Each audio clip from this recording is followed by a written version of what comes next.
and all the way to 2024. This in a bid to make sure that we get to revamp ourselves, or we get ourselves to revive, the economic sector. And the conversation is on. This morning, I'll be engaging a member of parliament as well as individuals that are in the legal sector, but equally actively participating to the matters that are playing out in the country as we try and unpack this conversation. Just tell you what was the events of yesterday in Parliament and what it culminates to, even as this conversation continues. Remember, it was a vote clause by clause, and of course a consideration of the amendments that were proposed by Azimio, 8 of them and 2 from the Kenya Kwanza side. And Kenyans continue to watch, and they get to see just how best the members of parliament are going to make a decision that will be good for the country. We open the lines for you to be with us in terms of interactions.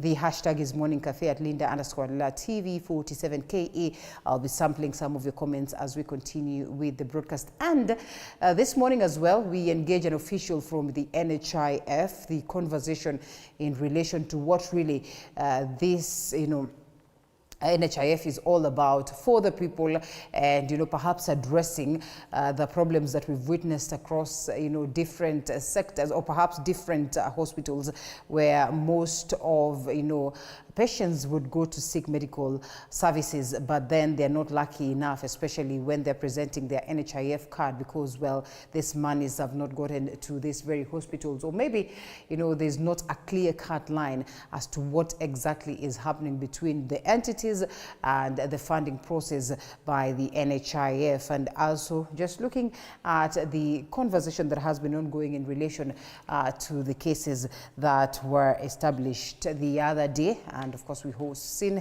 CS still maintaining that, well, they are going to do their level best, or basically what is needed of them as the Ministry for Health, to make sure that the sanity is regained at the NHIF. Of importance also to note is that this is Wednesday, and so we'll be hitting the kitchen. That is for Tasty Wednesday. It will be an incredible moment, a nice meal, simple, nice meal just for you, and perhaps just giving you the tips of how you can prepare some of the basic meals, right at home. So karibu sana.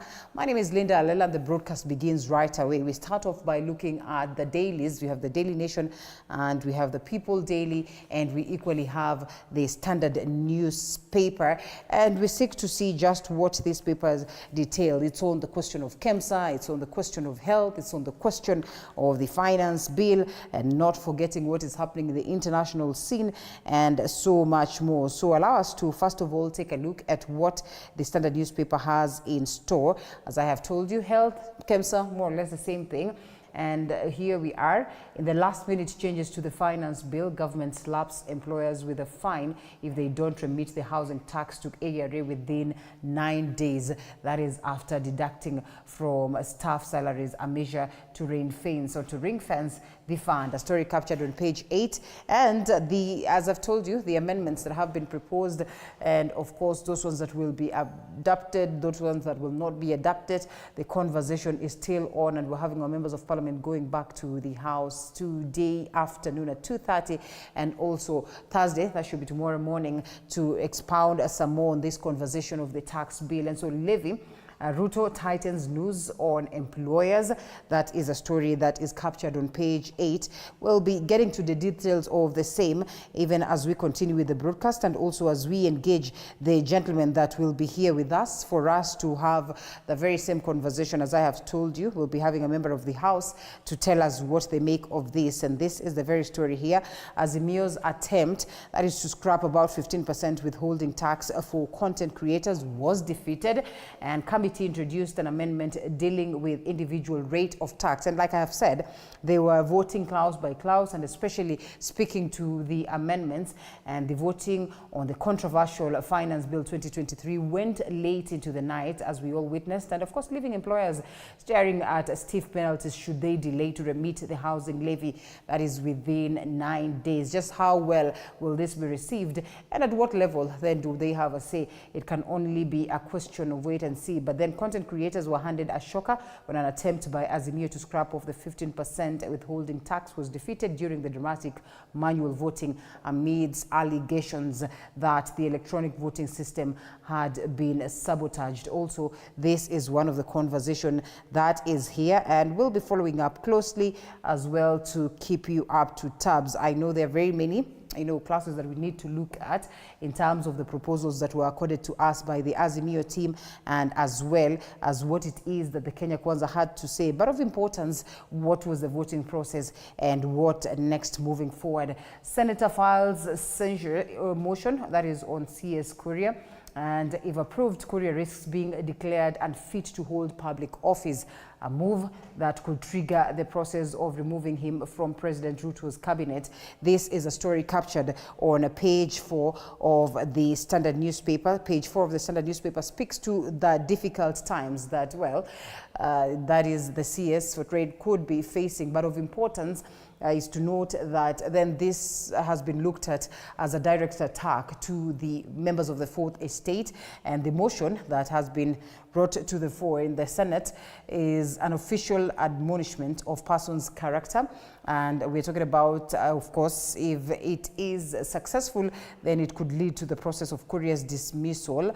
And this is well, basically what it is that the Standard newspaper says, that the Trade Cabinet Secretary Moses Kuria risks censure over his crude attacks against the media, and the Senate is considering a motion that has been brought to the House by the Nairobi Senator Edwin Sifuna, seeking a declaration that Kuria is unfit to hold office over his remarks to deny advertisement to sections of the press, which he derided, and of course in a series of unsavory tweets, and he continues to do so and not apologetic at all.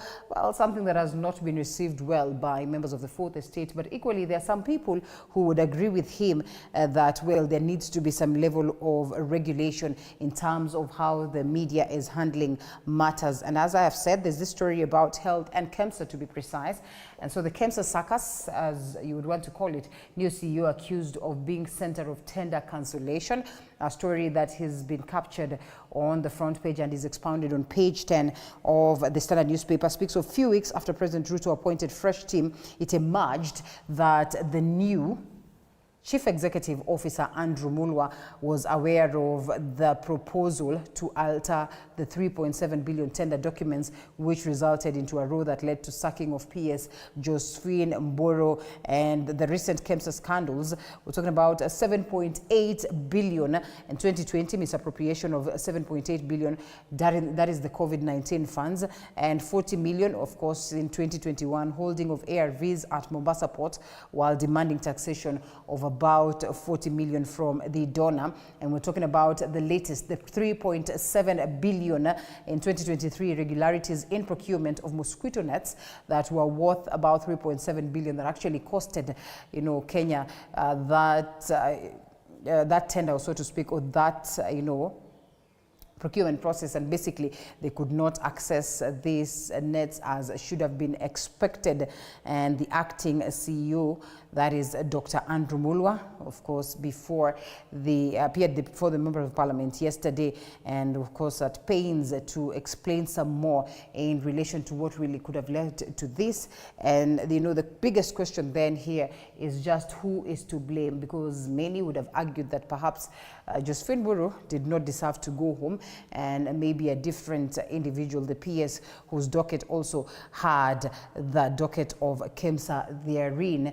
And I mean, the adjustments that were equally made by the president and this PS is being taken to different dockets, perhaps speaking volumes to the need for more investigations in relation to this matter. And electricity prices set to go up again. That's a story captured on page 24 and in the beat for business. Well, we all understand that it's not just about electricity, but as it is, there's that need for us to tighten our belts so that together then we can manage to collect as much taxes. And so clearly it's not going to be an easy ride for the people of Kenya, but as the president would say, it will be just for a certain time and we'll be back to equilibrium. Kenya's to join the creative world of Yes, 3D minerals, which is quite interesting. A story captured on page 6, yes, of the Standard newspaper. Quite an incredible move, but of importance is, even as you join the world of, countries that are well endowed in this conversation of minerals, just how well are we going to get the benefit of this? And so also innovators change transport with electric van, air scooter, and as well, this is a conversation that has been captured here. And we're talking about the growth of technology and just how much it would be of importance for a country. And apart from engaging in combat, it can extinguish a fire with more precision and can also tow stall vehicles. It can pull up to 500 kilograms. This is the strongest robot in the world. This is quite interesting, the air scooter. And yes, we're talking about innovators change in the transport sector. It will be quite interesting to watch what this then means and of what importance it speaks to. That is a story, as I have said, captured right there on the front page of the I picked a different one. Yes, I picked a different one, I realize. But yes, on this one for minerals, that is on page 6, equally is very, very important. I think we might need to look at it. And it strikes 3 minerals known to fuel regional conflict poverty. And here we are. Yes, Kenya likely to join producers of tin, as well as, we're talking about the 3 T's, and very, very important, and that they are used in industrial applications but contribute to the aspect of conflict in the region. And so even as Kenya is set to join the murky but lucrative World 3T conflict minerals at a time when latest study shows that global efforts to order in this industry, of course, is the behind the target, then definitely we're looking forward to see what this would mean for the country. And here the great minerals that we'd be looking at, and perhaps their value. And just looking at the State Department of Mining 2023 and 2024 in the conversations of the budget and what it would mean. And remember, the conversation has been just how rich the country is, as the current government would say. They joined in, or they came in when, well, things were quite bad, including us not having a good report as to the reserves. Perhaps this is one of the key conversations that would be key in making sure that we get to revive the nation. And Senator File Station, I think we have already touched on that. Those are the key stories that are on the front page of the Standard newspaper. And the Daily Nation, Ruto members of parliament still show in-house. And yes, here we are. It's the biggest story for the day and what we'll be looking at as we continue with the broadcast. And the National Assembly yesterday extended its sitting into the night. That is to allow members of parliament to proceed and vote on amendments to the controversial financial bill, as is captured here, and with President William Ruto's Kenya Kwanza side having its way early on. And Speaker Moses Wetangula also acceded to the demands for the special consideration of some clauses, and that is including those on VAT and housing levy. A story captured on page 7, developing story for that matter. I'll be here to make sure that you get the updates on the same. And of course, the finance bill, further changes made to the proposed amendments on housing levy, that is as payee, and we will be looking at that as we continue with the broadcast. Allow us to as well look at this, a bit of technical shift or jump, but not to worry, we will be getting this. Let's see, has it look good? And so here we are. Ministry advises couples to test for sickle cell before getting children. And this is triggered by the conversation that was there just the other day. We're celebrating World Sickle Cell Day, and of importance is the creation of awareness. And so they say that it's very, very important that you get to know your spouse, because then it would help you to know whether they have or they are carriers of the sickle cell cells, or they are not. And this way, then you're able to protect yourself in advance. Also, the question of KEMSA, that is captured right there. And of course, confusion as some schools fail to get capitation money. This confusion has been here for quite a while, and we still ask ourselves, what will it take for the government to manage the activities in our very own schools so that they do not have to come to a close, or also they do not have to face the difficulties in making sure that the students attain education. And this is the side, the high cost of living, the difficulties of the rural area, and we're talking about just how tough the times are as to what it is that people would say. And on the front page and page 6, there's an individual who says, my family survives on 1 meal a day. And of course, this is Maximila Luhavi, who's equally speaking to facing the difficult times. And the biggest story here is a country of poor people. Just how poor are we as a people? 5 in every 13 Kenyans lived in poverty. That is in 2021. And of course, representing about 38.6% of Kenya's population. Of the numbers that we have, we stand at around 50 million there, and that year, and an increase of about 20.7%. That is from 2019, and according to new reports by the Kenya National Bureau of Statistics, this is what they say: the situation is not getting better. Story captured on page 4 and page 5 of the Daily Nation. You might need to look at that, but we acknowledge that yes, the times are tough for basically everybody. And the question is on just how best we get ourselves off the hook. Urban overall poverty, and we're talking about the rural overall poverty, and basically the hardcore times that we are in as a people. Briefly, the People Daily. I think I have stretched the newspaper review a bit longer today. Let's look at what the People Daily has to say, and then we proceed to picking the news stories of the day. This also taking some time to load, but it's basically on NHIF scandal, and I have said we'll be engaging an official from the NHIF so that we speak to this matter briefly, as well as talking about the adjustments at the police sector and the problems that sit therein, especially as to the work or the promotions that were accorded by police boss Japheth Koome and were later countered by NPSC. And Raila troops failed to stop Ruto's taxes. Also the conversation at the level of the House. These are the key ones. And Senator in push for Kuria's sacking as groups head to court. That, is basically what is captured on the People Daily this morning. So allow us to pick these stories as prepared right here, so that we are good. Then the death toll of the Murang'a building collapse has risen to 5 as rescue and recovery operations continue. And as Elizabeth Atieno now reports, residents want action taken against the contractors as the Murang'a County government confirms that arrests have already been made. This is what's left of a 3-story building that caved in on Monday evening. The building, which has been reduced to rumbles, has claimed the lives of 5 people, as 4 others rescued alive received treatment at the Murang'a County Referral Hospital. Na ile information tuko nao ni kwamba tunakisia kulikuwa na watu 14, already watu 7 tumeweza kujua hali yao, na ndio hiyo nimeweza kuelezea, lakini bado watu 7 hatujaweza kujua mahali walipo, na tunahofia kwamba bado kuna watu ambao wako hapa ndani.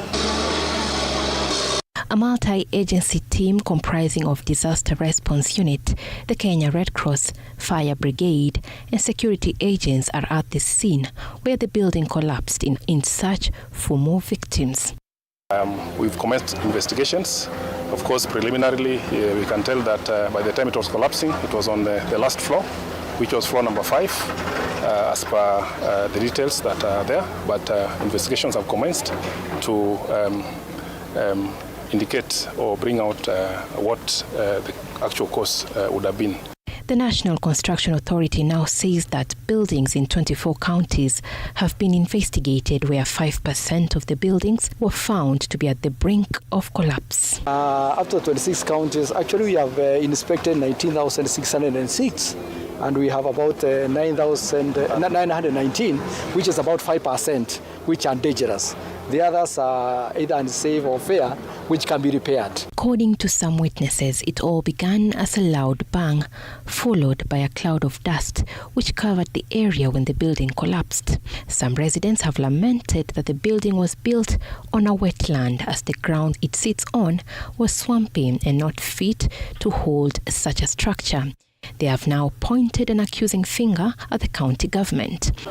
There are no records of the approval of this building, and because the records were not being kept properly. That explains why we have been pushing Murang'a people to put their records in digital form. The law is very clear. Ignorance to the law is not a defense to a criminal charge. Any person that might have been involved in this act that led to loss of lives of innocent Kenyans shall be dealt with unequivocally according to the law.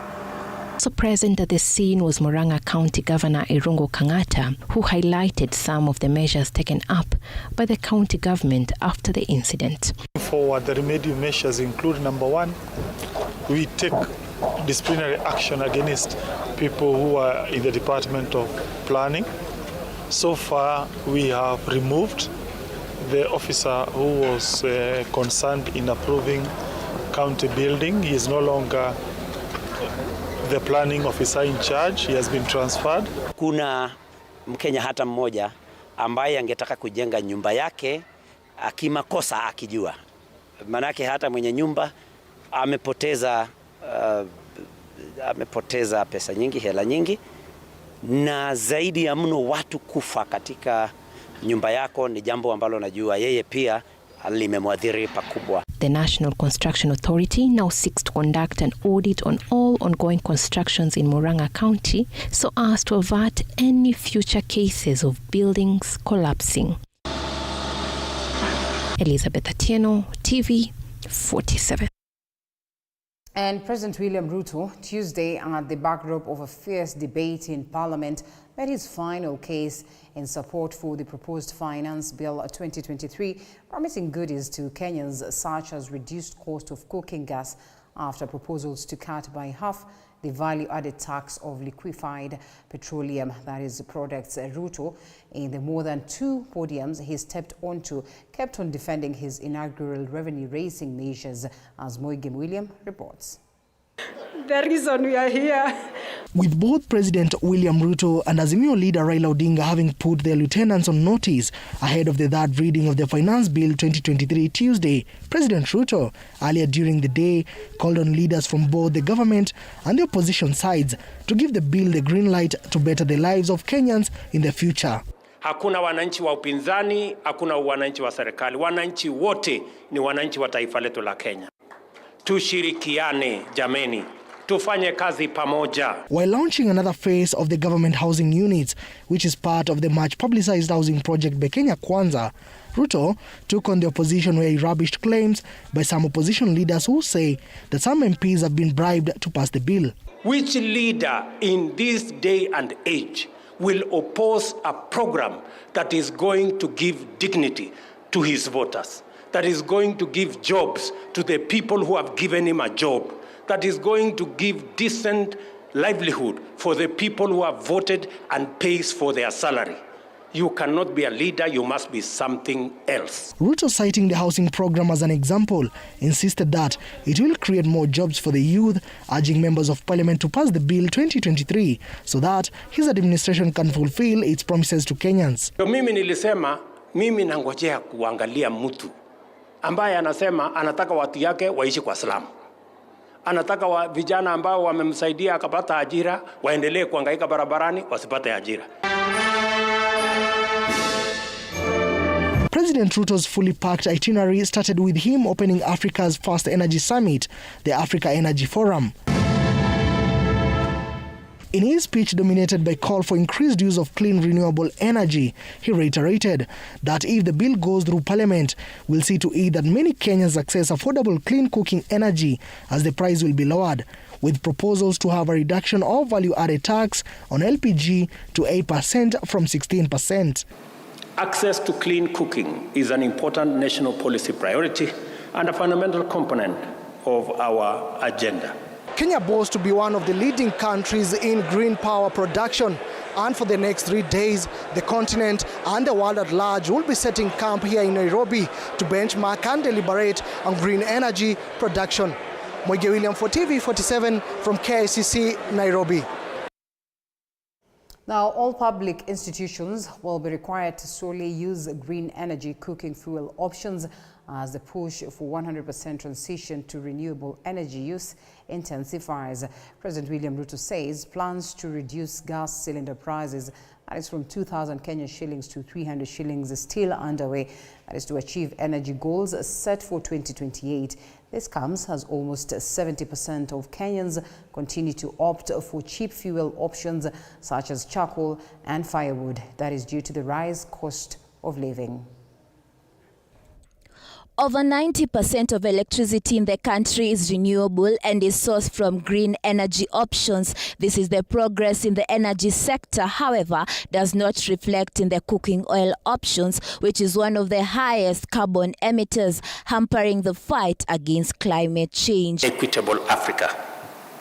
By transitioning away from fossil fuels, we shall contribute to global efforts to mitigate climate change, protect our environment, and secure a sustainable future for ourselves and for the generations that will come after us. Only 24% of Kenyans use LPG or electricity as their primary cooking fuel, mostly from high-income households.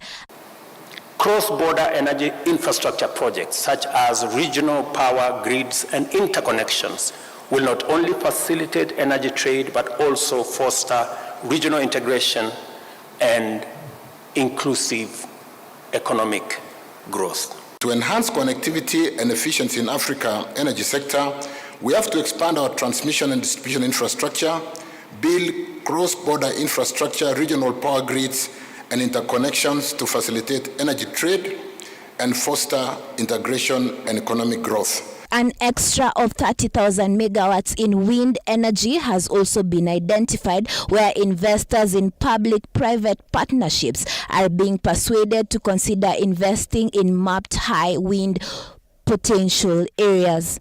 And ensure that both urban and rural areas, underserved communities, and marginalized groups have access to energy they need to thrive. This calls for inclusive energy policies, innovative financing mechanisms, and targeted policy interventions to reach those who need it most. The International Water and Sanitation Conference 2023 in Mombasa entered day 2 on Wednesday, stakeholders sharing insights on various technologies put in place and those that would suit to achieve water service providers' objectives to address water shortage, sanitation coverage, and reduce the expenditure used to address the problematic non-revenue water levels, currently standing at 45%, as estimated loss of 11.2 billion in 2021-2022. This is according to the Water Services, that is Regulatory Board, a performance report of Kenya's water services sectors launched during the conference. CS Chelgui Simon, in attendance, notes that water resources have been diminishing following increased population and human activities, adding that proper interventions should be implemented. He adds that sanitation needs more focus to avoid serious public health concerns. The report calls for a considerable investment within water services in the counties, highlighting that only 36% out of 54% of the population within the formalized water service area is covered by the capacity. The government, however, is determined to provide more coverage to 6 million households in the next 5 years from the current 3.9 million households connected to clean and safe water. Water service providers, our companies, must start seeing water development agencies as partners, as institutions that can link them properly with the national government to build their capacity.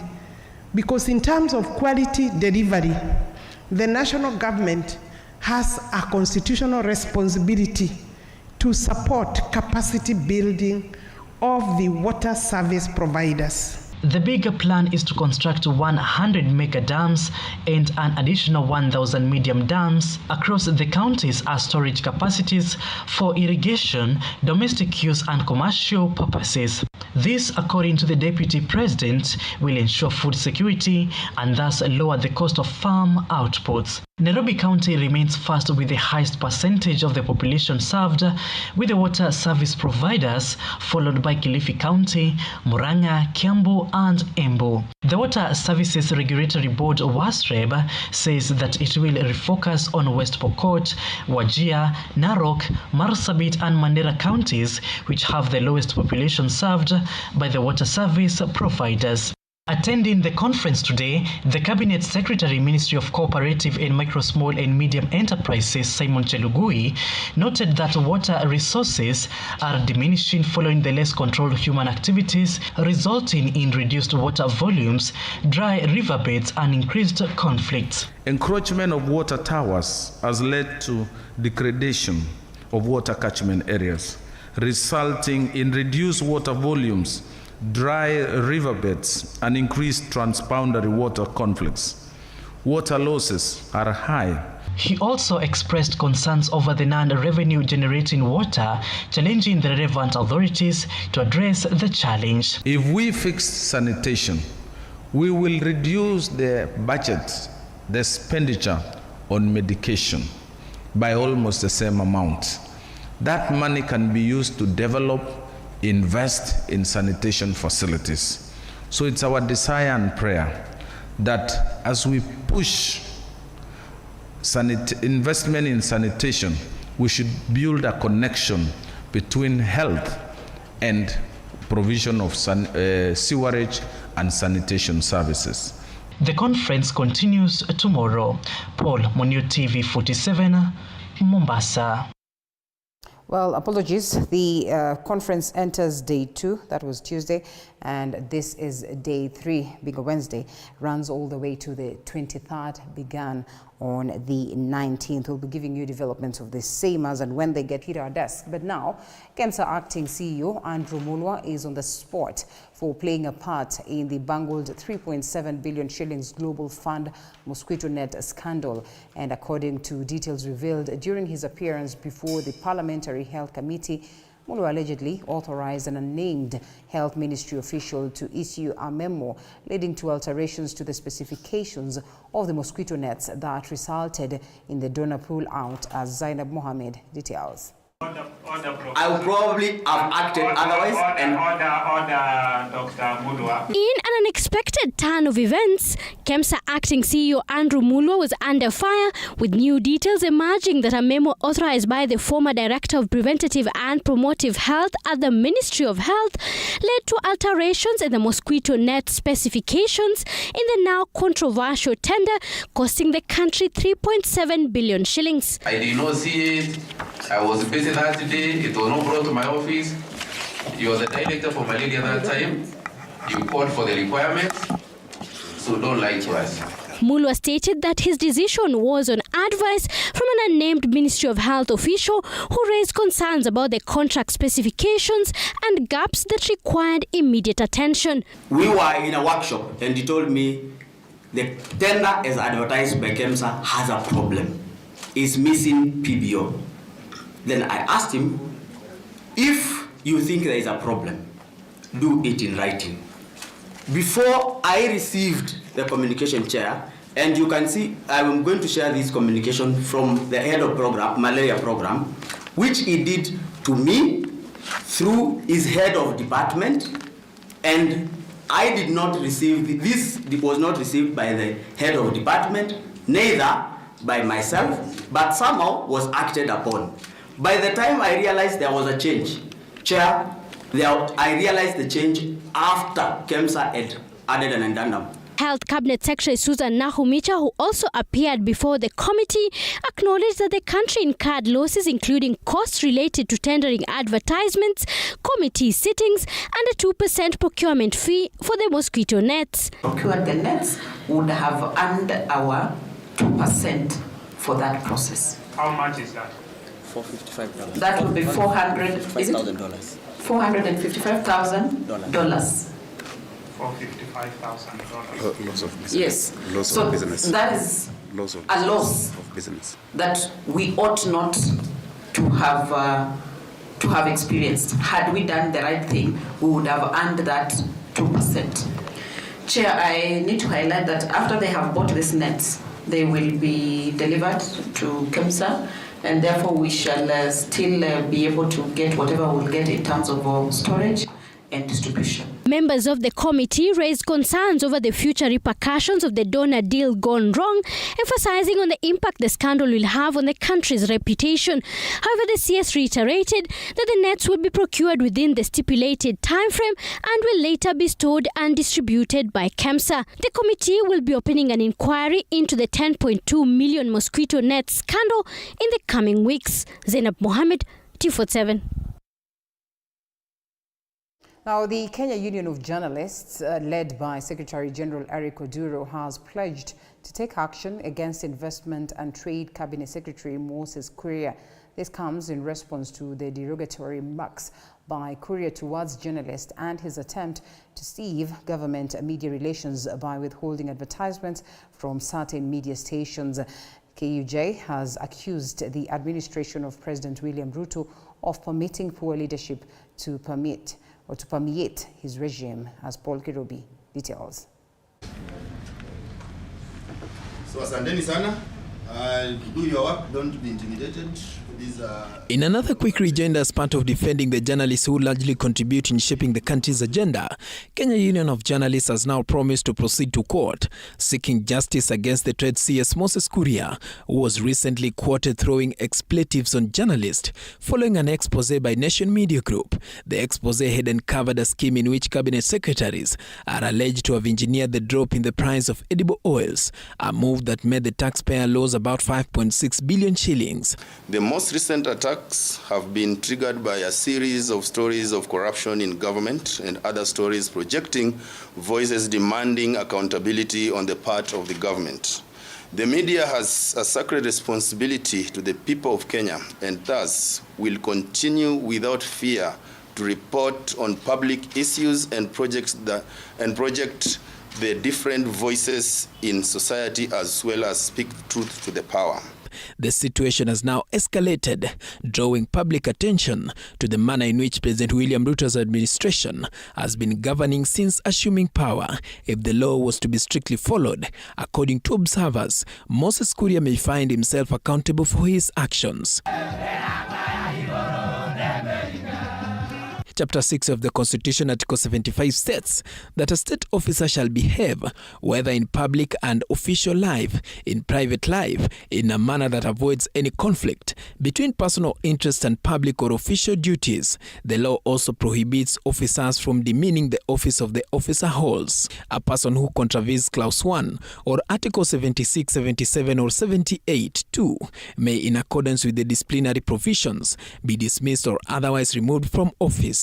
A person who has been dismissed or otherwise removed from office for a contravention of the provisions specified in Clause 2 is disqualified from holding any other state office.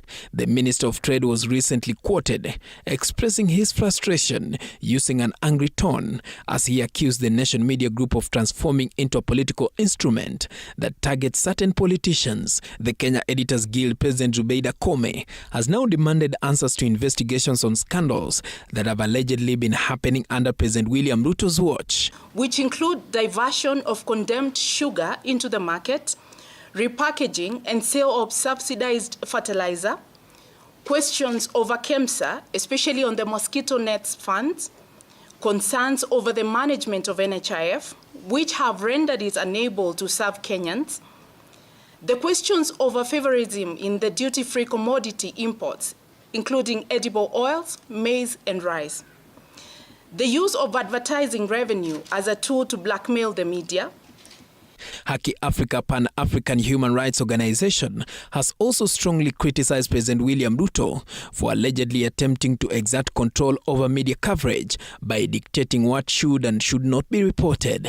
Kwa hivyo hii ni ishara kwamba hii serikali tulionayo hivi sasa wanataka kuingilia na kuwaambia ni yapi ambayo watafaa kufanya na yapi ambayo wanafaa wasiyafanye. Paul Kirobi, TV47, Nairobi.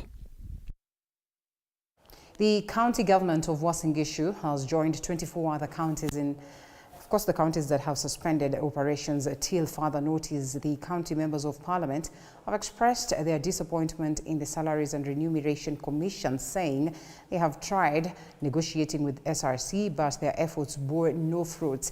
The members had wanted their salaries increased, but with no response from the SRC, and they have opted to suspend county operations until the commission meets their demands. After the bell was rung, business was not as usual at the Uasin Gishu County Assembly. Tunapiga msasa hapa anapata kukaribia shilingi 1,300 na yule alimpiga msasa anapewa tu shilingi 86,000. Members of the County Assembly expressed their disappointment in the Salaries and Remuneration Commission (SRC). While addressing journalists after adjournment of today's assembly, Uasin Gishu County Assembly Speaker Philip Muigai has confirmed suspension of all county operations as decided on by members of the County Assembly. And therefore, the members of county assemblies and within the umbrella of County Assembly Forum decide it's time to call a spade a spade. And that's why they made a resolution on Saturday on the issue to do with house proceedings. He adds that talks with the commission bore no fruits, hence the drastic move which adds them to the list of 24 other counties that have suspended county operations. He added that there was a proposal by SRC to increase the salaries of the MCAs. However, according to them, the amount is ridiculously low for the members. I think last week there was a proposal by SRC to increase the salaries of honorable members by 10,000 Kenya shillings. And you know, these are Zankasoma, the honorable members, that for the last almost 8 to 10 years, there was no increment for the members of County Assembly. The members have vowed to stay put until SRC acts in their favor. Vera Alberta, TV47. Now, Laikipia East Constituency Member of Parliament Mwangi Kiunjuri has made a proposal to the National Assembly's Justice and Legal Affairs Committee to amend the IEBC Act. In his proposal to amend the IEBC Act to give representation, that is, of the people of Kenya, greater and more substantive equality.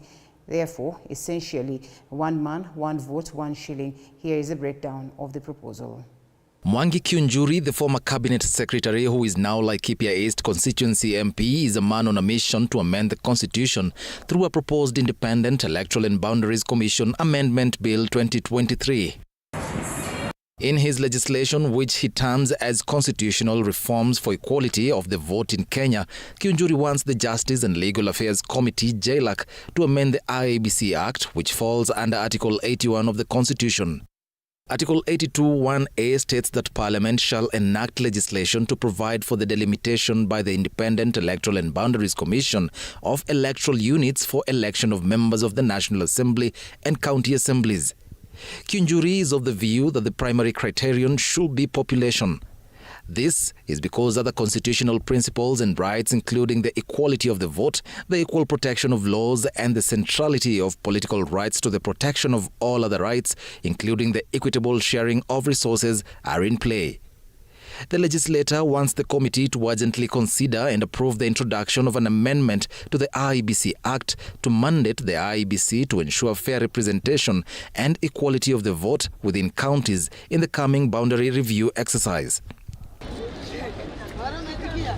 The legislator also argues that his proposal is premised on Parliament's obligation to ensure proper boundary limitation and the nature of constituency inequalities within counties across the country.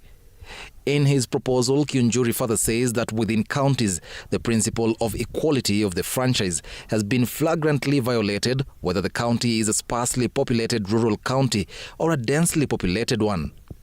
According to him, it seems that the more sparsely populated a county is, the more likely it is that its smallest constituency will deviate from the mean by a larger percentage than that county's largest constituency.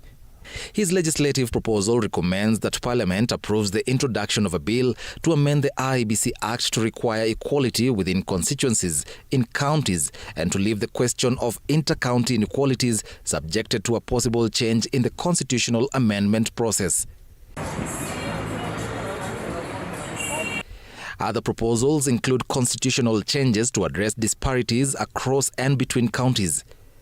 On the skewness of numbers versus land size, Mwangi Kiunjuri argues that Kenya embraces a system that combines single-member constituencies and party list MPs. Kiunjuri, in his submission to JLAC, emphasized that time is of the essence because review of constituencies, which must take place periodically, must be no later than early 2024. Will his proposal sail through? Only time will tell. Members of Parliament gathered to participate in a crucial voting session concerning proposed amendments to the Finance Bill 2023. This marks the bill's third and final reading following the second reading on Wednesday, June the 14th. During the second reading, on an overwhelming majority of 176 members of Parliament voted in favor of the finance bill, with only 81 MPs voting against it. The third reading entails members of Parliament casting their votes on the amendments that have been put forth by the Parliamentary Finance and Planning Committee. And here's some of the amendments that they looked at yesterday. As per what is on the bill, was proposing that taxes that are collected by agents, especially excise duty and VAT, that seems to be what this particular clause was targeting, to be remitted to Kenya Revenue Authority within 24 hours.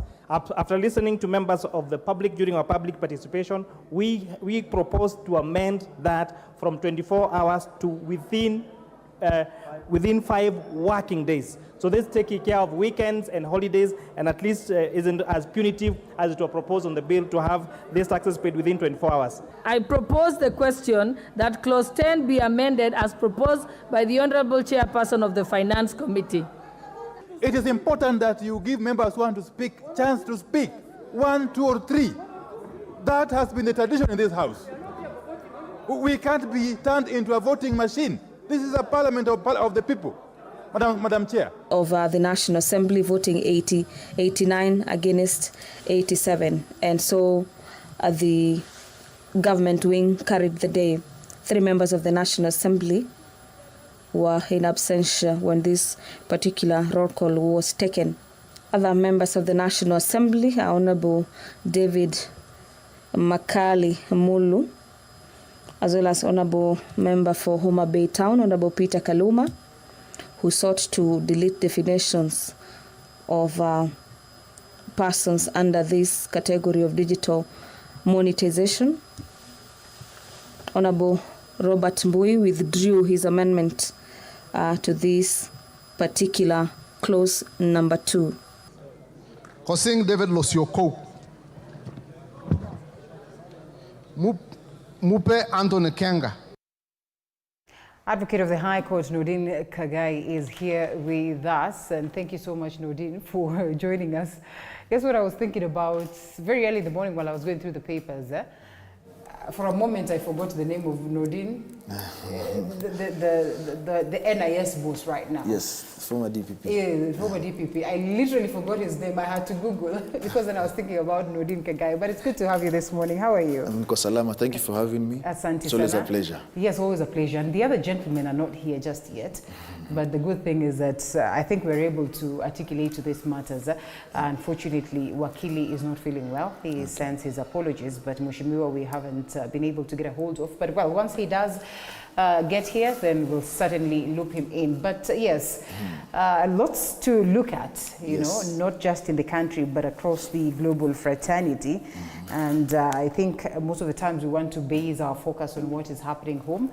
And I mean, perhaps with the guidance of the newspapers and the stories that I have carried today, and certainly the conversation that has been on, it's been about the finance bill. But before I even allow you to speak to this matter, you can imagine 20-something, county assemblies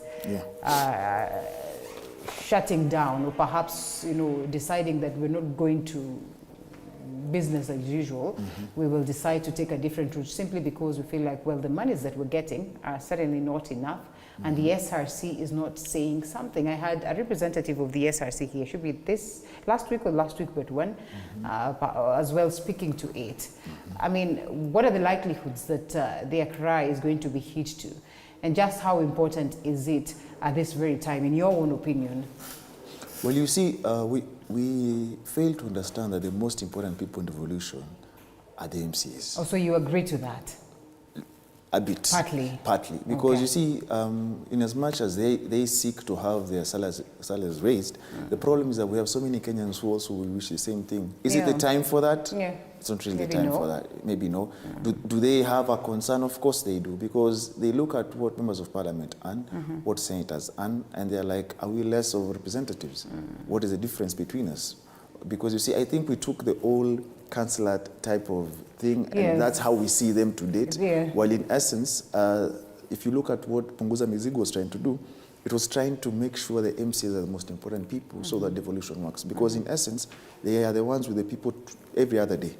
So if we were to focus on them as well, devolution would work. But you see, for that to happen also, you need a governor who's also prudent with the funds and etc.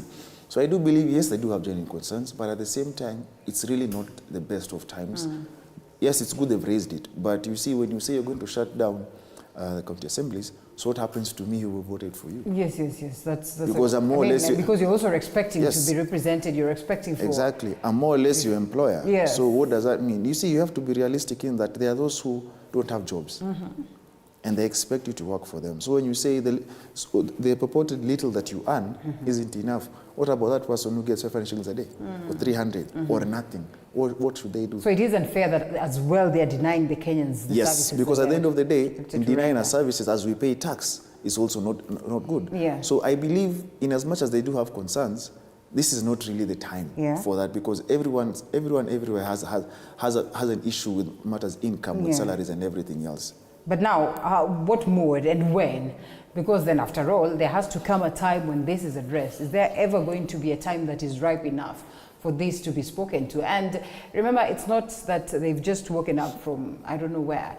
It's a conversation that has been building up bit by bit. I remember I had the member of County Assembly, Kileleshwa, or Kilimani? Kileleshwa. Yes, that is Robert Alai, who was as well was alluding to it, and just looking at some of the basics of what it is that they get, and also the allowances that they get. Like he was telling me that sometimes they're given allowance for an office, 18,000, and he's asking himself, in Kileleshwa, where will you get that office that would go for 18,000 and make sure that it's a nice office and fully fledged and functional? And to a large extent, he had a point. Member of Parliament, member of County Assembly of Chinga in Nyeri County as well has spoken to this, and they say really genuinely, we interact with the people. Why can't this be listened to and then we move on, swiftly? Well, that tells us where the problem is. The problem is that for years, members of parliament and then senators have had this big man syndrome. The big car, because MCAs want a car grant as well. That's true. The big car, the big office, and everything. There's so much largesse. So if we remove that from those two offices, will the MCAs have the same issue? Because you see, the problem is people get... I remember there was a member of parliament from South Africa who came to Kenya once and posted how interesting members of parliament in Kenya are, because he said, you have a driver, you have a researcher, you have a PA, you have all this largesse. He must be an MP in the wrong country. So that said, then we are doing something wrong. And so the MCAs have looked at this and they're like, if these people in the other houses are getting this, we deserve that. And that is why we're having this issue of we want to shut down. So if we have a conversation where we remove the largesse that is up there, will you have the conversation? Certainly not. And there was an analysis that was making rounds, the very first time after we got into this space of devolution, just trying to understand how much they spend, or how much across all the tiers they spend, in basically campaigns and, getting themselves into power.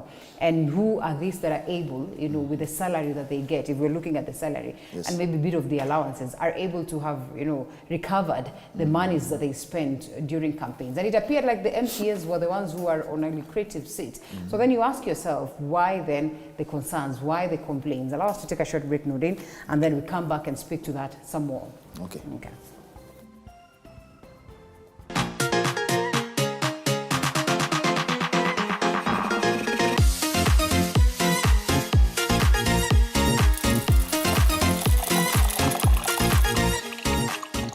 You are watching TV 47, the home of untold stories.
Nordin Kagai, we have approximately around 50 minutes for us to speak to all this that is playing out in the country. I know we might not be able to exhaust everything, but at least we'll try our level best to touch on what we can.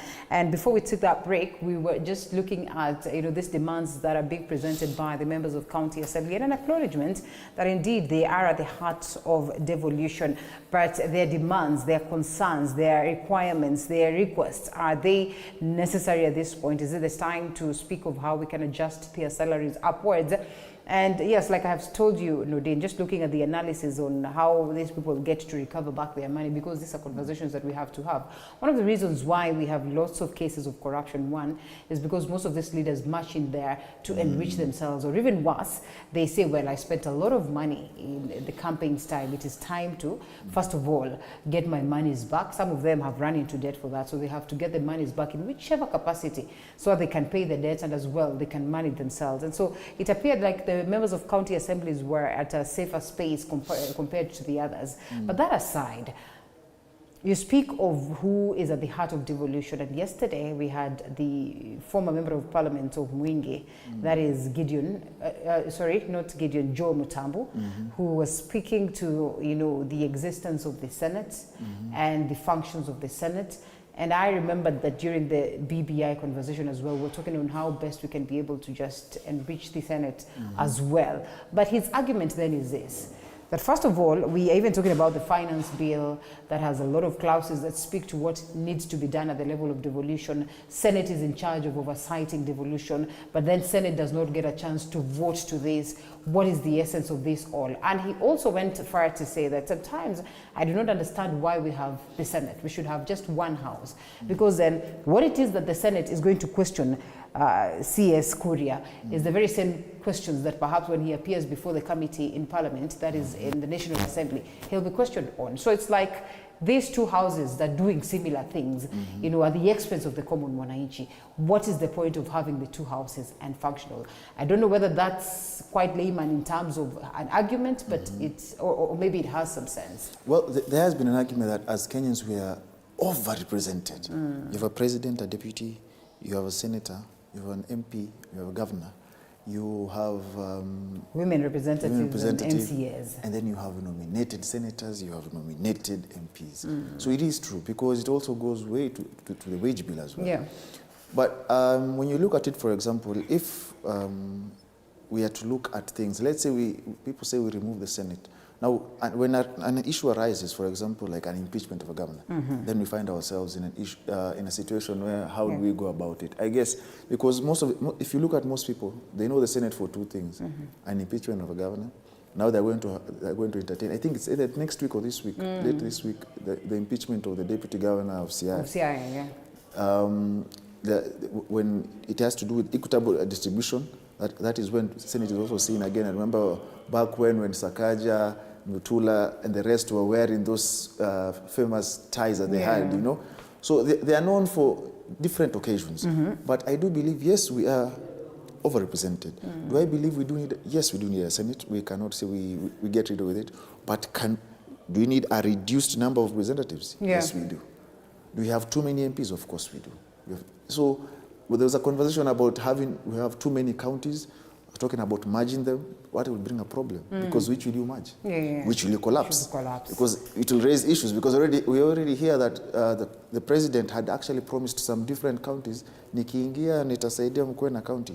That's going to be a tall order. So we do find ourselves in a tight spot.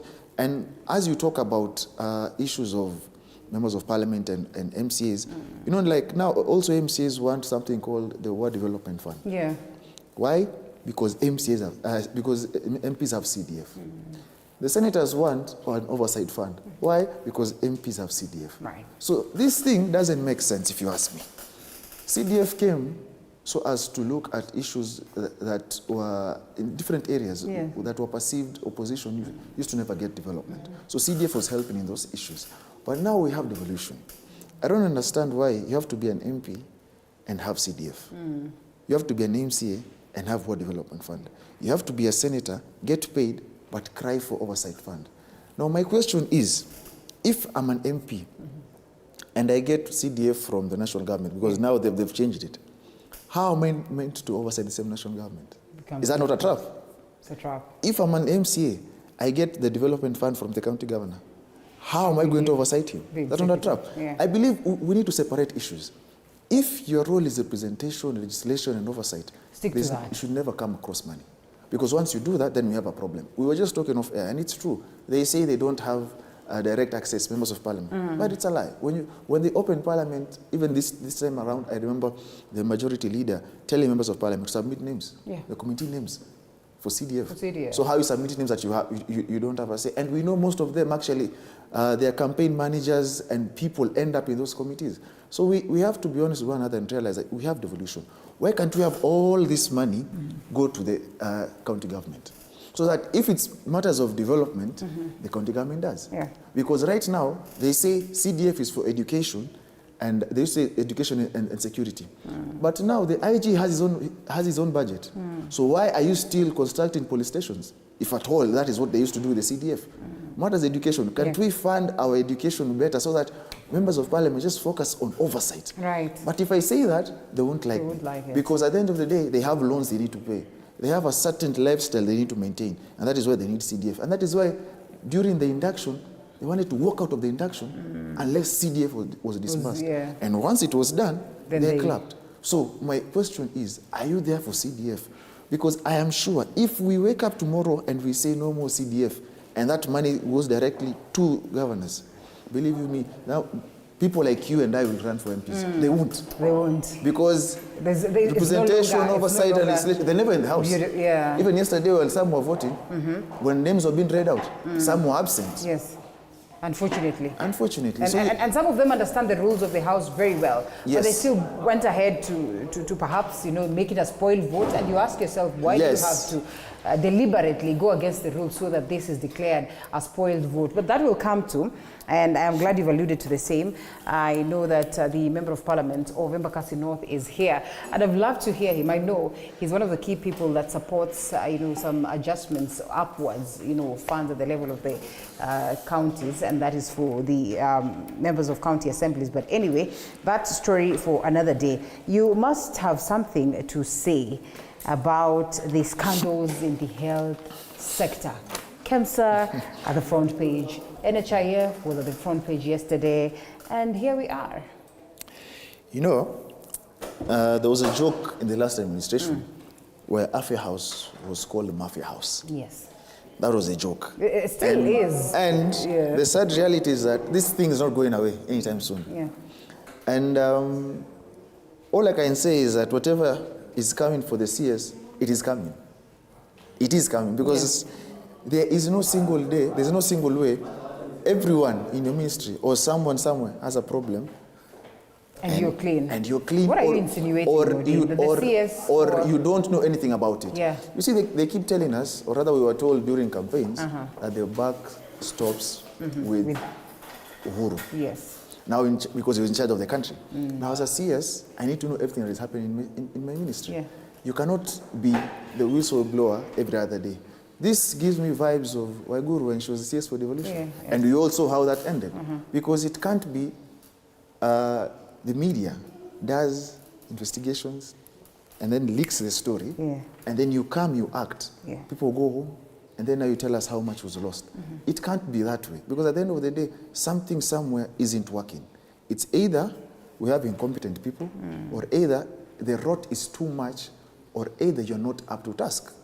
I thought we should be celebrating perhaps one of the CSs that we've seen, you know, cracking the whip, and I'm saying cracking the whip, acknowledging what it is that the president has said. And as the president would rightfully put it, he acted upon advice from these key individuals within the health sector. The CS herself acknowledges that, yes, we had to advise the president this and that, and takes a very stern approach to the matters therein. Maybe to test the mic with Mheshimiwa and ask this very question. Mheshimiwa, good morning. Good morning, Karibu sana. Thank you. Thank you for creating time. We're looking at the health sector and the cases that are unraveling as time goes by. Now we're talking about the CEO who is new, that he was involved in these mishaps that were played out during the procurement processes of the 3.7 billion tender that is for mosquito nets. And we're also talking about the NHIF scandal that sits within the health docket and the stand position that the president has taken, as well as the CS for matters health. And Nordin here says that, well, it is too good to be true that Susan Nahumicha is there, you know, perhaps conducting her duty, if you'd want to call it. But he says that, well, it will dawn on her sometime soon, because there's no way everybody else around you could have a problem and you're okay. One reader, let me apologize for being late a bit. You are aware that actually we left that floor of the House very late, after midnight. And it's business again today. Of course, yes. And allow me also to salute the viewers wherever they are watching us from. And coming to the matter, let me say, health sector has a big issue at large, but on matters that actually are surrounding the sagas in KEMSA, I would say that yes, the buck has to stop somewhere. Because one thing is that even though it's a scandal must be involving a particular people, because if it's a scandal, it must not be involving everybody. And especially when you are alive to area of procurement procedures, one is key, and that has to be followed to the letter. And you find that, in fact, if there is anything that actually is amiss somewhere, those who are responsible must respond. Because if issue to do with procedure or procurement act, it has to be followed to the letter. And the saga in the issue to do with the mosquito net and everything are surrounding that element of procurement area. And therefore I would say, if there is anybody who can be viewed that actually has been making instruction from above, that is somebody that actually you cannot just go and die and leave him at job. So I think that actually, if you are an officer, and probably there is another powers that actually are pushing you from above, either you may decide to protect your job and do what your master wants you to do, or else you do the rightful things. And if you can face the axe from your boss, then you can be able to say, yes, I have faced the axe, but I have done the right thing. And therefore, you can be able to express yourself. But I don't see any good reason why you can be directed to do wrong things, and you are very sure that these wrong things will end up you to a certain bad direction. And I would say, yes, we have come out of those ages where orders from above are issued to do. I am telling you, even though it's the hand of state today, he cannot direct you to do the wrong things because the law will hunt you. And when the law will apply it, it will hunt you and you die alone. So there is no need of you taking that direction. But if you want to be corrupted and you want to be part of the scandal, then you agree to go with anything cooked. But at the end of the day, make note that any investigation that will be applied in your sector, you have to die alone. So I would say the CS, I have seen issues to do with pointing of fingers from the PS who was sacked. And she was referring issues to do with that actually. The one who was supposed to take that responsibility was his other PS. And I would like to say that is a darkness that is there. Because who was responsible? And if the PS, because this docket are two, whose docket was this? And therefore, if the docket does not belong to the CS who was sacked, then the right thing has to be done. And I can tell you, the right thing is not to transfer somebody from this position to another. If somebody has issues to do with corruption, sack. And I would say, yes, if I was the head of state, I would have assessed the situation well, so that I sack the right person. If not so, if I realize that both of them are tainted, then both of them have to go home. But once you transfer somebody, and you know somebody is tainted, you transfer him from this point, then he will do the same wherever else you transfer him. So don't transfer evils. Just make sure that you do the right thing at the right time, so that you clear mess once and for all. Well, and it's quite difficult to just know what would be the best approach, especially to this. First of all, you see their developments as well. That matter, and now the involvement of the CEO is being declared at this very stage. And Mheshimiwa says, well, it will be necessary to have some proper assessment of the situation before you take a move. There's also that aspect of advice. There's also that aspect of people saying that there's a problem here and then we have to fix it almost immediately. And then you ask yourself, what would have been the best approach? Is the people can be set aside. Yes. Then investigation is conducted. If people are cleared, then they can still move on. If those who are found guilty at your point of investigation, then they can go home straight. But I don't see any good reason why I am not the holder of that docket. And then I suffer. Wow. I don't see any good reason. Interesting, Nordin, as you close on that. You know, it's interesting because he raised that. And the former PS, while she was summoned, she indicated that I had no role whatsoever. The one who was in charge was PS Tum, who has now been moved to Ababnamba's ministry. And so you see, that in itself shows their question marks. Now, why can't we address this? Because at the end of the day, we have to be very genuine with one another and very fair. Because now, if she was fired or sacked, and the sacking was not fair, it means you have technically killed her career. Because what does she become after being a PS now? Because she will have that thing on her head for the rest of her life. She tried to do some dodgy things in the ministry, if at all she did. Now, the sad reality is that clearing that name isn't easy in Kenya. Because anywhere she appears, people remember her for mosquito nets. Now, unless that's what he's saying, unless that is resolved, because there's nothing wrong about saying, just step aside, let us do an investigation and find out who did ABCD. Because the fact that one PS was transferred actually makes it worse. Because it shows that there is something more to it. You get? So at the end of the day, that's why I keep saying there's no way the CS will always come out and show that a brave face that I am everyone below me has an issue, but I'm the safe pair of hands. It clearly shows the leadership also there's something wrong with the leadership skills. So at the end of the day, I believe, but the rumor mill out there is that, you see, when government was formed, we do have ministers, we do have PSs. Now, in as much as we're always told that there's an appointing authority, you have to be alive to the fact that government is shared. So there are names that would be sponsored by certain people to be CSs, to be PSs. And that is true. And there is some infighting among the PSs, among the 50 of them. And the issue is pegged on who is the accounting officer, because that's where the money is. That is where the money is. And that's why you see one resign after being transferred. Who holds the money?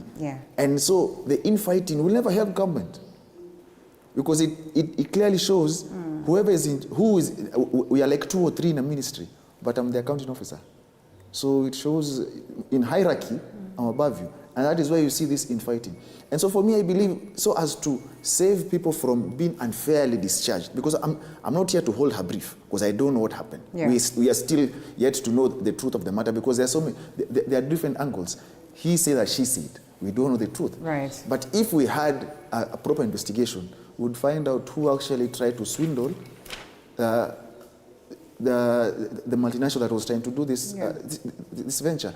And then we'd be able to point fingers and actually sack the one who deserves it. But as of now, I believe she'll live with that tag for the rest of her life, because it's not solved, and she has been sacked, and the other fellow that she was working with has moved on. So that is life, I guess, and that is a sad reality about Kenya. Because when you look at even the anti-corruption cases we've had in this country, the people who are banged in court are the PSs, the supply chain, the procurement officers. And most of them get either convicted, or some get to have the assets frozen, but you never find a CS there. That's why I'm saying the back must always start from the head. That's true. And so I'm saying whatever is happening at Mafia House currently will catch up with Nakumicha. She might come out every other day as a whistleblower, looking brave, but so did Waiguru. All right, it's interesting. Let's wait. I think that you also remember that the CEO was also pointing fingers to the CS. And I was saying the CS cannot run away from this. That tells you there was something that was at least that was not very clear. And that's why that element of that kind of investigation is very important, so that one can speak to himself in the right time when he's already stepped aside. And then when the right is on the table, then you can whip collectively. But if you rely with the CS as the head of state, then the CS misdirect you or misguide you, then you whip or you crack the wrong people. That's not fair. And I would say, yes, everybody has his right. And as Wakili has alluded, one is that these PSs are the accounting officer. Whose docket was this? Yes, then you cannot say you transfer any wrong deed that is done by my colleague to the other person. Well, but that was well articulated in terms of, the involvement, because it's also one thing for this to sit in your docket, but it's also another for you to also give an order as a boss that sits with And at the same time, I would say this. We cannot allow to be in the government that actually there will be superior PSs than others. Those can be making orders to others' dockets. This cannot be allowed. One PS should hold his docket and be responsible to that. Leave the other party to deal with his docket. Don't poke in to somebody's docket. When this goes wrong, then you want to hide under the carpet. This is not fair. Okay, well, we dropped that one. Mushimo, we're eagerly waiting to hear from you to tell us what to expect, because I can tell you very many Kenyans for a moment are not quite sure of what is going on in relation to that, and many as well watched you all into the night.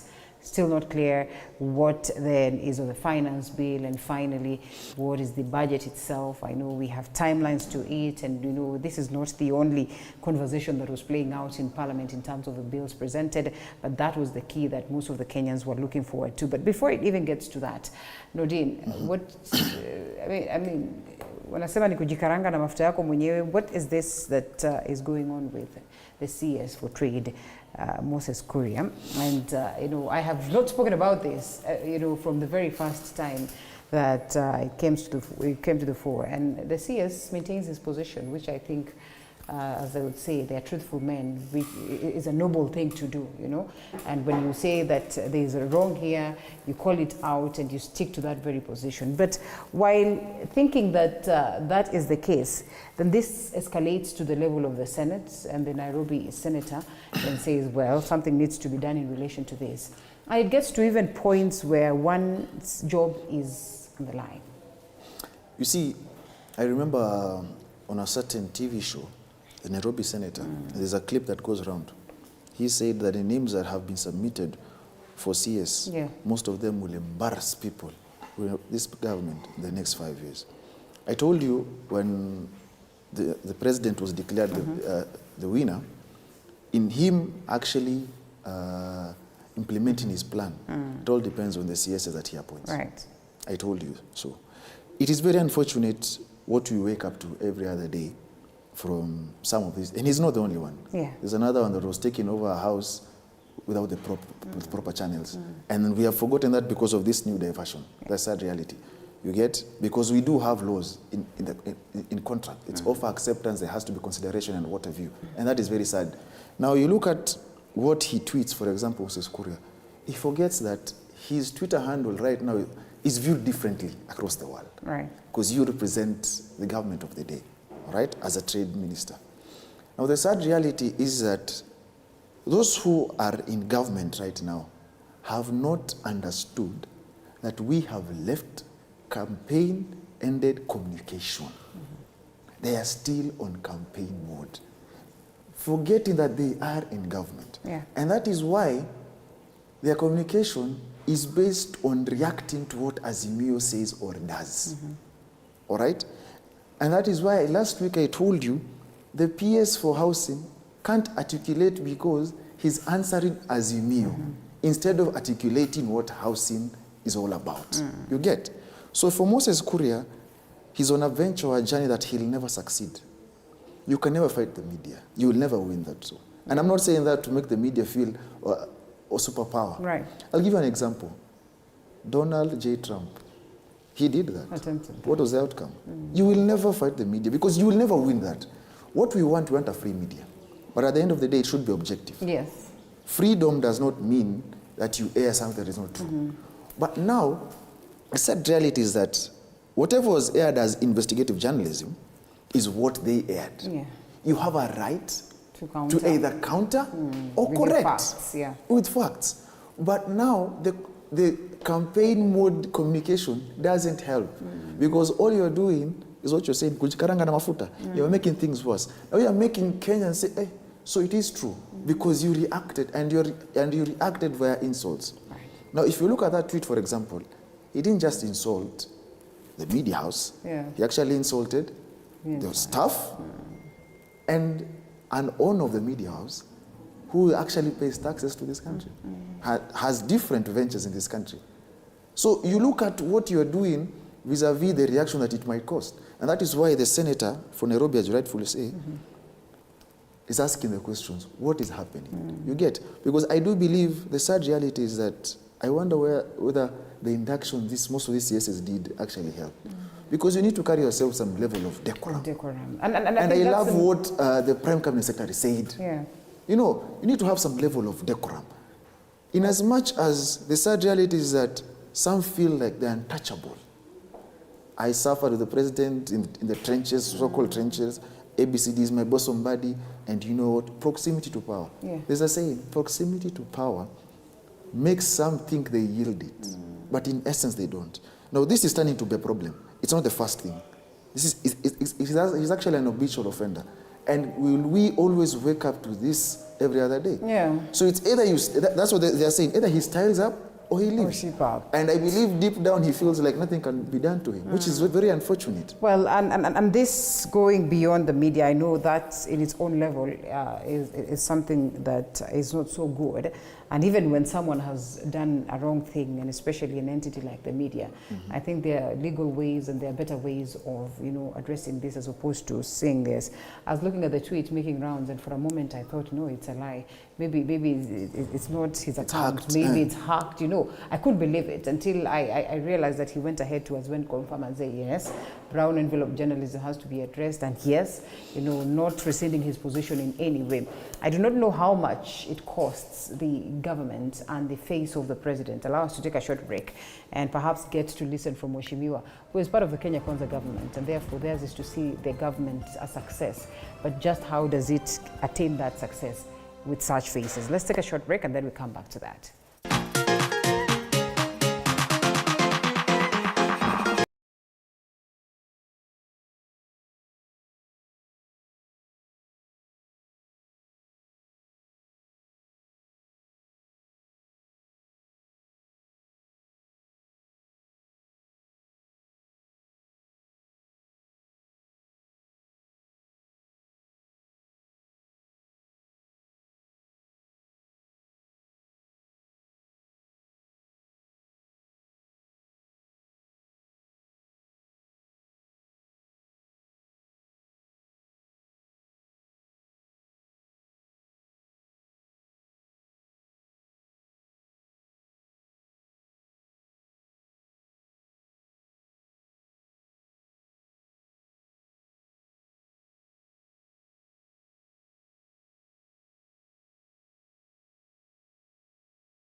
With us this morning, as well as Wakili Nordin Kagai, as we speak to these matters that are playing out in the country. And so this is going to cost the face of the government, Mheshimiwa, in relation to the utterances of not just the CS, but also they have spoken about the deputy president. They have spoken about, sometimes the lazy utterances that are made, across the different ministries. And fine, mistakes happen. But don't you think this is a little bit of too much of mistakes? Anyway, Linda, one thing is that I think the reason why William Ruto decided also to at least have a mixed government of politicians and technocrats is because politicians are used to speak out to the people, and therefore they can be able to deliver information to the people on what is happening within the cycle of the government. And I think that has been going on well, and I cannot blame anybody, but at least, you know, individuals cannot be taken to be a wholesome condemnation, because you cannot say that actually the government is doing wrong because of just a single or two elements of certain individuals. I would say that actually issue to do with the Minister for Trade has been coming for and then, what I think requires there is an individual control, because you understand there's no way that you can come out and toot, and it is important to at least control yourself. Before you toot, you must also assess the level of your magnitude. Yeah. Who are you, and how is this information is going to trickle? How is it going to be received by the recipients of that kind of information? And I would say, yes, Moses is doing very well in terms of executing his duties, and I am sure if there is CSs who has been doing what I can say, good things to make sure that his the dockets are working. Moses is one of those CSs that are active enough. Only where he goes wrong is when he comes to communicate sometimes, not all the time. Because you realize when he's in his duty, he articulates himself well. But there's such a time that actually he's somehow arrogant. Maybe that arrogance is what he required to control. Because today, he cannot be taken as a politician any longer, because the docket he's holding is a national docket, and a minister is a minister for the Republic of Kenya. So that at least he does not always be seen tainting the image of the government in terms of arrogancy. And I think that's a matter he can be able to control himself. Okay. And so he has a chance to redeem himself, you think? I would say that actually at the end of the day, it will be his appointing authority who will decide whether whatever mess he's doing, he will be able to sustain or to move on with it, or at some point he will be able to at least persuade him, maybe to make some personal control. Because yes, at the end of the day, it's not Moses who is tainted, but actually at a point when he goes way higher and maybe talks of something or toot something which actually is very paining, that backs talk to his boss. Because actually he's an appointee of somebody. I think head of state somehow can caucus with him and just persuade him just to have his personal control. Well, and I think that's the only way he can handle that. Because I am sure they are good buddies, and he's also doing well and very active in his position. He only requires that control. When he's disseminating, he'll be at least on a controlled way that he's not injuring the system. Because once you toot to the public and talk about those nasty issues that actually will be assessed of not of your level, then there's a problem there.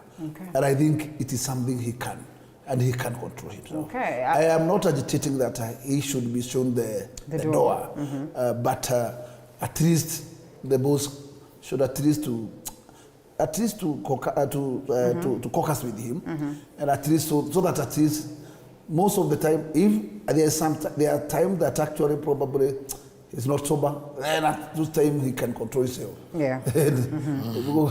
Because there is such a time maybe you are somehow tired, you are somehow maybe have taken one for the road or so, at such a time, don't tweet. Goes at maybe you are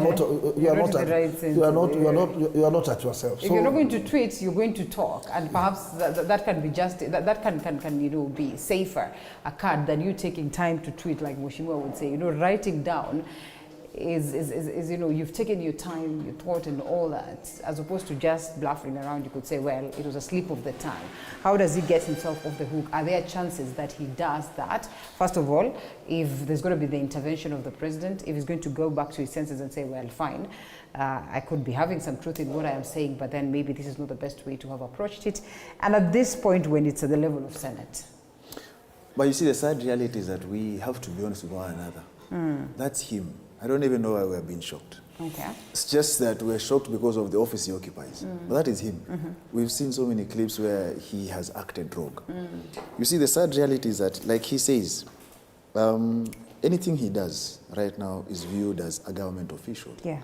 Now, until he realizes that he's no longer the MP for Gatundu, then he'll realize the magnitude of his tweets. Okay. You see, he doesn't have the luxury of an average Joe who drank call or drank text. You don't have that. So you need to be in your faculties and know whatever you're doing, because anything you tweet or say has repercussions. Another one is, let me give you an example, is the tweet that went out from Alfred Mutua about jobs in Canada. For the embassy to actually fact-check you. That's why I'm saying there's an issue with most of these CSs. It can't be all of them for sure, but there's an issue with most of them. And that's why I asked, was there proper induction? You see, there's this over-excitement to show the boss that, that you're working, because they have performance contracts, apparently. If you look at Moses Kuria's tweet, he talks about the issue on edible oils, but inside that communication, it's crude oil. Over-excitement. It's in a bid to show I am working. Take a chill pill. We do understand that most of them have never been cabinet secretaries. So it comes with certain shocks, like just, a flag, a convoy, certain doors are opened. I'm sent to represent the president outside. So if you're not careful, it's the time to fall. Just take a chill pill and relax. And then I wonder whether they really have advisors. I see they have PAs and everything. Whether they have people who actually, whether they actually take what their staff tell them into consideration. And that's why some were asking, does the deputy president have a script writer or a speech writer? Because if he did, he would save himself some of these embarrassing moments. Things like shareholders, where the president says, when he's asked, enda muulize ule alisema hivyo. You'd save yourself certain embarrassing moments. And that is what those in government need to understand. You are now in government. We're not in campaign mode. We need to move away. This issue of Uhuru Kenyatta. You see, there's something Musalia said, that this currency of blame game will expire. Now we're being told the former president is sponsoring journalists. I really want to see how powerful this Uhuru Kenyatta is, because at the end of the day, we were told that they made him president. And they defeated him, and they dealt with him and his system. With that magnitude But how powerful is he now that he's not in office? That's what I'm wondering. Because this blame game at the end of the day will expire. It can never be that if there's a problem, the first thing you spin is propaganda. You can't run a country on propaganda. It will catch up. We're in June, and I don't know why the media haven't asked this. We're in June. We were meant to launch a phone in June, courtesy of the president.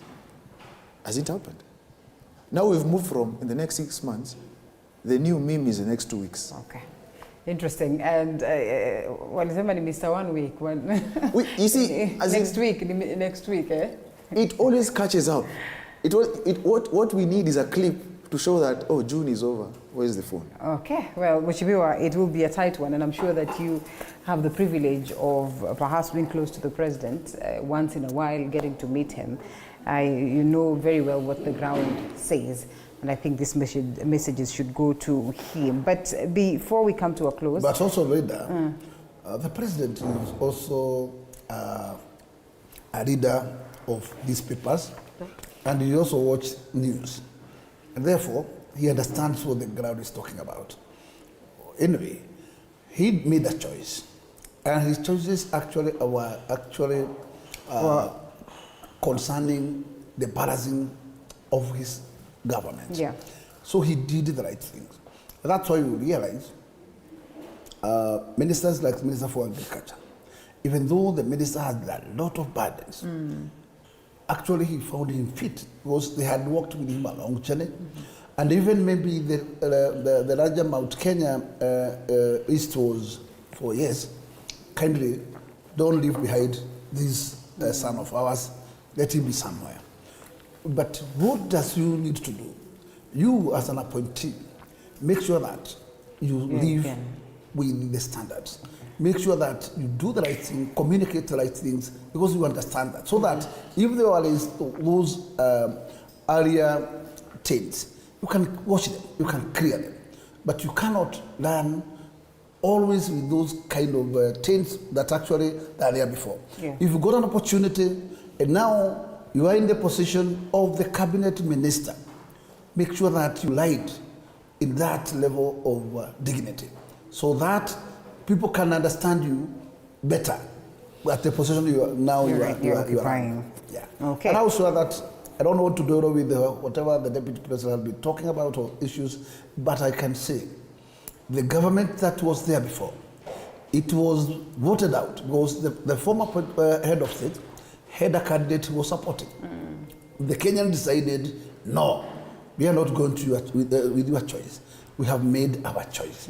So at that point, who ride with the president to that particular win actually must know, yes, we took the government, but Kenyans understand well what has been happening there before, the ills that were there before.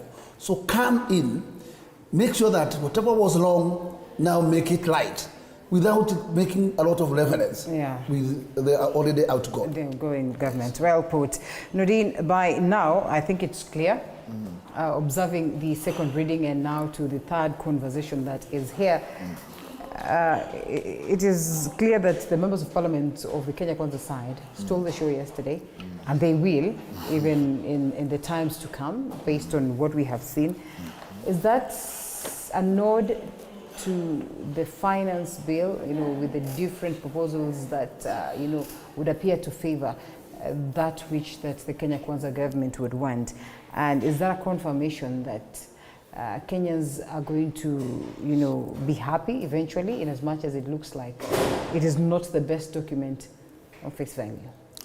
Matters of happiness, we'll find out in a year. Eventually. Eventually. Yes. Whether we are sad or happy. Matters of happiness. Matters of MPs and voting, we were told the government never loses. So that tells you something. Yeah. The sad reality is that most members of parliament don't understand that they are also an arm of government and not an extension of the executive. But the sad reality is we have a parliament that most of them don't make their own decisions. I keep telling you this. We do have political parties, which is a beautiful thing. Multipartyism is beautiful in this country. And people get voted in because of different parties. But when you get into a certain position, you become a member of parliament, or a member of parliament, you don't vote because your party says you vote this way. You're a member of parliament for a constituency X. What do those people in that constituency want? That is my question. Because you see, when they vote, they say, I, member of parliament for X, and my people vote this way. Yeah. People that you didn't talk to. You're voting yes because someone somewhere sat and told you through panel beating that this is the way. Because we have to be honest. And it's in both camps. It's not just in Kenya Kwanza. We see some, like I told you, some say those who are in the opposite camp are being called wachezaji wa kulipwa. And that's why the president, as you aired today when he's saying that no member of parliament with his brains will be bribed. But I think the parliament toilets will beg to differ. Yeah. Well, Cutters of the sugar scandal in the last parliament. So they beg to differ. So at the end of the day, I believe members of parliament need to rise to the occasion and realize that they are very powerful as impeaching a sitting head of state. So why would you want yourself to always be at the beg and call of the executive? But because if that happens, then we lose as the people. Because how will you do oversight if you look at yourself as, you know what, I'm in Kenya Kwanza. Oversight role na achia wale wa Azimio. They lost the opposition. You forget that oversight is also your duty. Because Whether you are in Kenya Kwanza or not, you check your own government. And I believe if you really care for that government and you want your government to succeed, because you campaign for that government as well, and you promise people in your constituency A, B, C, D. If you want it to succeed, then be truthful to it, be honest. Don't be afraid to say, here we're overdoing it, we're overstretching it. This one I can't support. The sad reality is that there's this phenomenon in parties. Respect the party leader, respect the party position. And that is why it is even sad that yesterday, as Mheshimiwa says here, he was among those who left at midnight. There were some who were absent. Your core mandate is in Parliament, but you are never there. So what are you doing as a member of Parliament? How are you being called a member of Parliament? Because of CDF? That is why I keep saying you take away that CDF. Well, and see whether they would be interested. And see whether people will actually want to be members of Parliament in this country. Well, I would want to imagine that Mheshimiwa here has had the ambitions for the longest of time. So really, it's not about the CDF and all that. But yes, valid points and concerns that most of the Kenyans then would have. Would you please tell us as a people, where it is that we are at in terms of this conversation of the finance bill and the budget itself? And finally, where we expect to be based on your own analysis and based on what it is that Parliament is set to give to us. Thank you, Rita. One, let me say, let me just counter what Nuden says. Respond to my panelists that actually, even to become a member of Parliament, even to become a member of county government, is a big task. Remember that this is a country which has more than 40 political parties. And at least it's a do-die game, because you go and you compete with the others. It's only that you get luck that at least you get the majority votes, so that you see yourself through to become one member.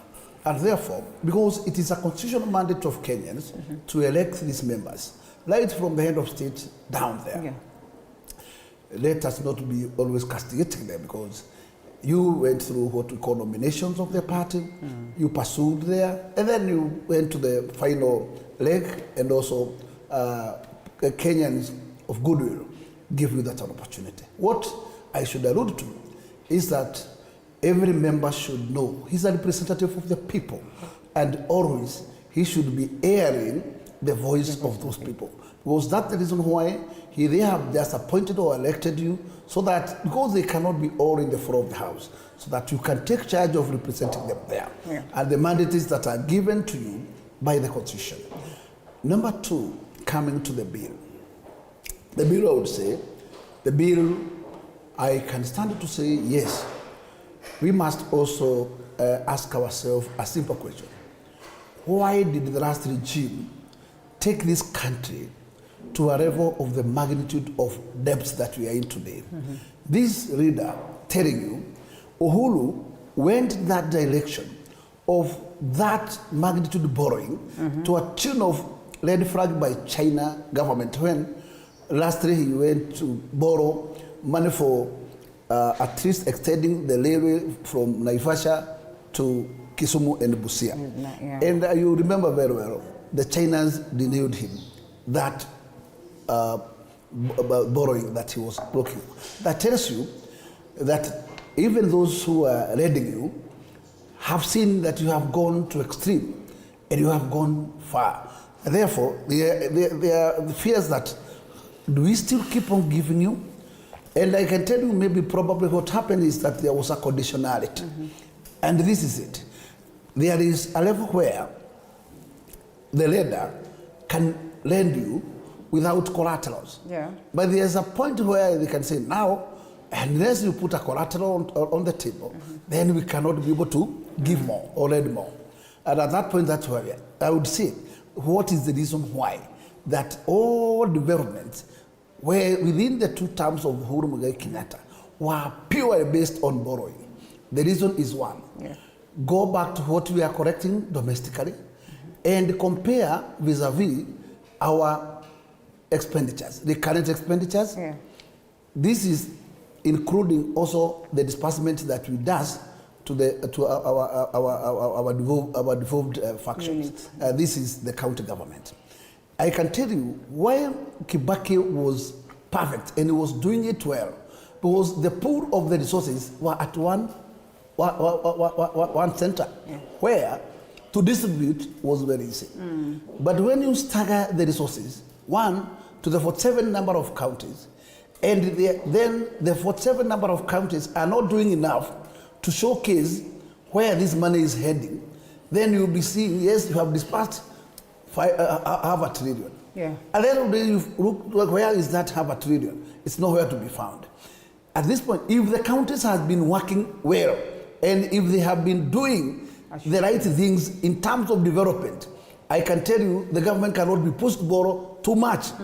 But you realize that our devolved governments are doing zero in terms of development. And therefore, what should the government do? Was the duty of the government. Then the government is not saving.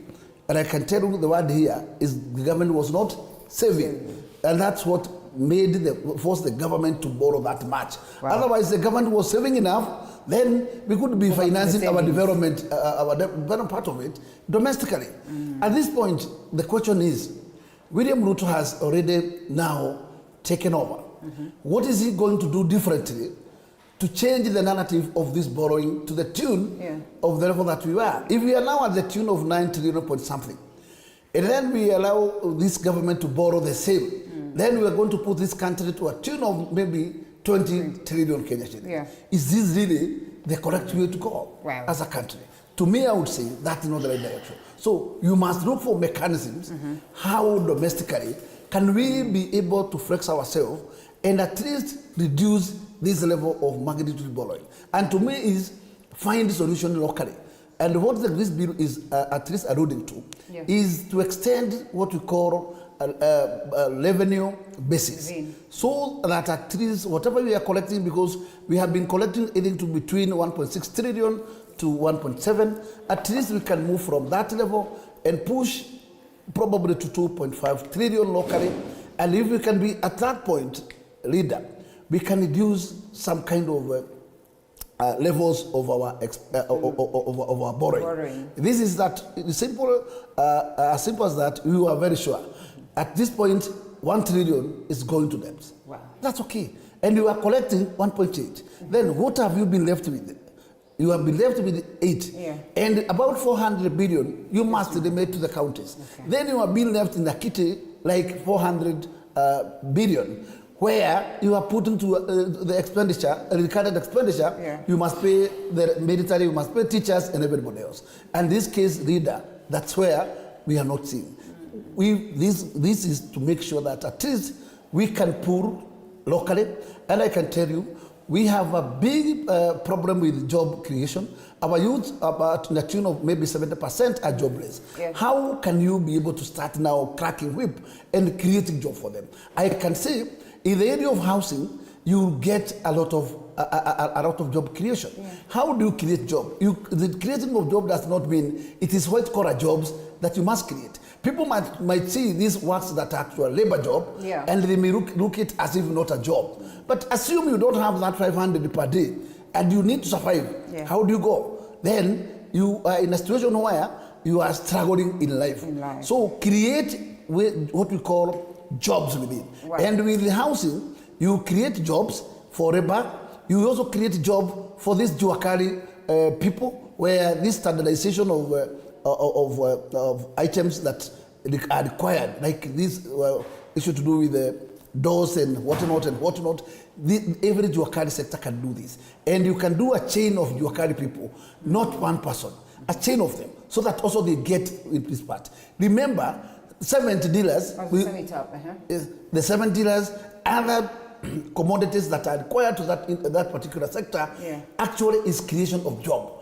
Wherever, even though it is sand, stones, and everything else, it is creation of the job elsewhere. And in this case, I would tell you, that's an industry where we need not to politicize too much. It's an area that can be able to give us more and more jobs. And what they say, well, the Ruto members of parliament stole the show, and that a clear indication that, well, even with this one, looks like it's a sail-through already. What do you make of the proceedings yesterday, what we're expecting, and what then will be the final aspect of the finance bill? Well, for me, I believe if we would have looked at this finance bill, or other members of parliament, as members of Parliament of the Republic of Kenya, as opposed to members of Parliament for UD and Azimio, we as citizens would benefit. Because if you look at it that way, whatever you find to be punitive to the people, we will all vote against. Sad reality, we have Ruto MPs and Azimio MPs or Raila MPs. That's sad reality. For me, let me go just straight to the collection. Collection is never going to be the problem. The problem is the loopholes. And every week I come here, there's a heist somewhere. There's a new heist every other day. Unless you solve those loopholes, we'll be collecting money to go into holes that we'll never understand. And that is our problem. Corruption is the biggest problem in this country, whether we like it or not, be it moral or misappropriation of funds. So unless we can stop that, we'll always collect money, but it will end up in the wrong hands. We were once told that money, that 2 billion shillings was being stolen every day. I don't know if that stopped. The government of the day knows best. But I believe if we don't see the loopholes, we'll be crying here every other day because money will be collected, and the collection isn't going to be sweet because it will come from you as a taxpayer. Remember, the paycheck is still the same. It hasn't improved, and that is why Kenyans are sad as some are crying. And as we are crying also, I saw even leaders cry, courtesy of poverty they have seen. Having been a nominated member of Parliament, a senator, and our governor, sorry for another day. Now, at the end of the day, unless they solve the loopholes, they'll collect taxpayers' money, which will be misappropriated, and whatever they want to implement will never be done. So let us not be in a penny-wise, pound-foolish kind of venture, where you want to take everything from that individual, but up there's some largesse, some extravagance. Because in as much as we are talking about how we are being told as Kenyans to sacrifice, even those in government to sacrifice. Issues of a CS with a convoy of 7 vehicles does not make sense. There's so much largesse and extravagance that needs to be cut down. Unless they do that, telling Kenyans to sacrifice really doesn't make sense. Okay, well, I totally agree with the panelists. Yes. That's the way to go. That is. We cannot say to tax more, and we are not seeing the loopholes. The loopholes are clearly known, and you know that is the area where wastage is matter to do. It cannot be done a single day, but the cracking of the whip has to start and has to at least go across board and make sure that at least every single resource that actually is being disseminated to all these ministries, all these departments, there is a check. And making sure that where there is misdeeds, whip is being taken care of, and actually the whipper must whip with immediate effect. I don't want to dwell too much in what we have just summed about KEMSA, but a whip has to be cracked. It's only that whip and whip the right people who are supposed to be whipped at that particular point. That's true. Do your due diligence analysis. And I can tell you, me as the opinion leader, that we must change the way of doing things. We must give Kenyan service. You cannot keep taxing them, and they are not seeing the results of this tax. And I have been alluding that area of NHIF, yes, is a beamer for us, but make sure that it's functional. It's not an issue of being a mockery. Where you need these services, when you need it, it's not available.